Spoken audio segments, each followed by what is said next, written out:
are testament to their deep love and the happiness they shared. It was during this period that Rembrandt truly began to flourish as an artist.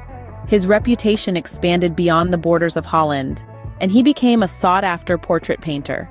His ability to capture the human soul on canvas was unparalleled, and this skill earned him commissions from the highest echelons of society. But Rembrandt was not just a painter, he was also a teacher, passing on his knowledge and techniques to a new generation of artists. His studio in Amsterdam became a creative hub, buzzing with the energy of eager apprentices. They learned from the master himself, imbibing his unique approach to light and shadow, his eye for detail, and his deep understanding of human emotion.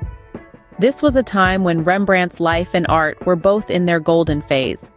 He was at the pinnacle of his career.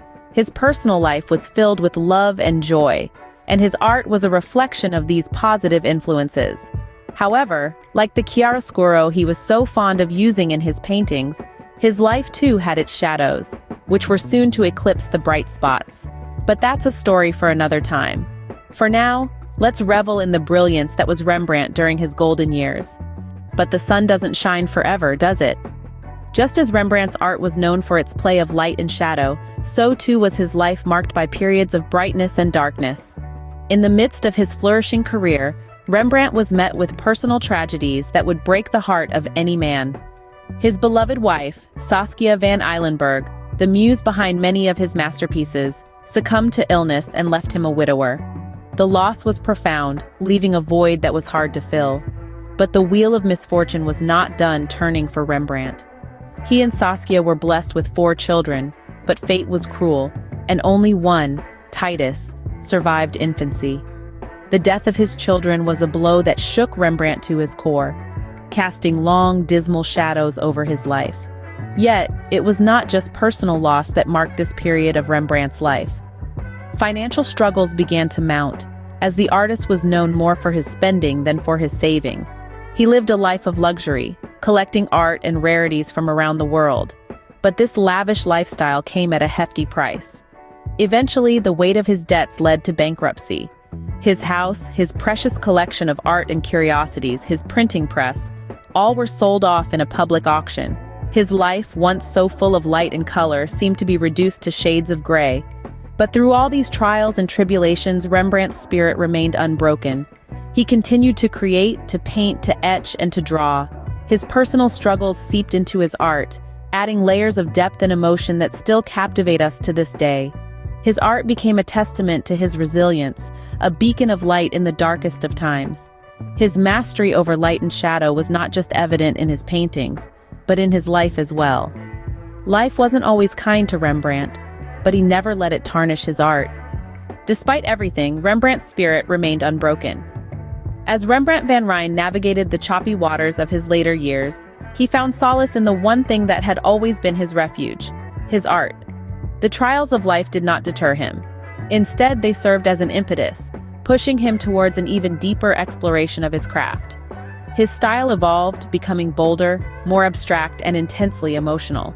The once meticulously detailed portraits gave way to a profound exploration of human emotion, etched in every stroke of his brush. Even as he grappled with personal loss and financial turmoil, Rembrandt continued to work, churning out masterpiece after masterpiece.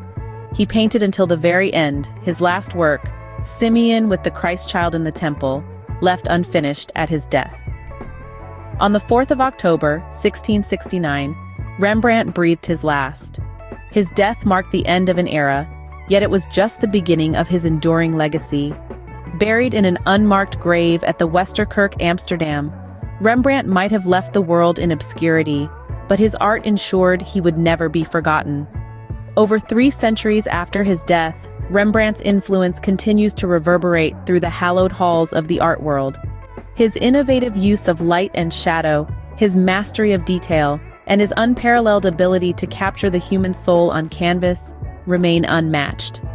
From Goya to Picasso, generations of artists have found inspiration in Rembrandt's works, his techniques shaping the evolution of art itself.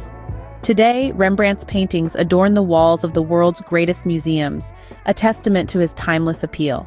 His life, a tale of brilliance, struggle, resilience, and passion, continues to inspire countless artists and art lovers alike. In the end, Rembrandt's story is not just about his art. It's about the indomitable human spirit, the ability to transform pain into beauty, and the unwavering belief in one's craft. It's about a man who, despite everything, chose to paint. Rembrandt van Rijn, a name that resonates with resilience, innovation, and unmatched artistic brilliance. What made Rembrandt's art so special? The answer lies in his revolutionary techniques. Rembrandt was a master of light and shadow, a technique known as chiaroscuro. This method brought a depth and three-dimensionality to his works, making them appear almost lifelike. His attention to detail was equally impressive, with every brushstroke meticulously placed to tell a story. But perhaps Rembrandt's greatest gift was his ability to capture the essence of human emotions. His works are not just portraits, they are windows into the souls of his subjects. Take, for example, The Night Watch. This masterpiece is not just a group portrait, it's a vibrant scene filled with emotion and drama. Or consider his self-portrait with two circles, where he presents himself with an almost brutal honesty. Rembrandt's art wasn't just about beauty,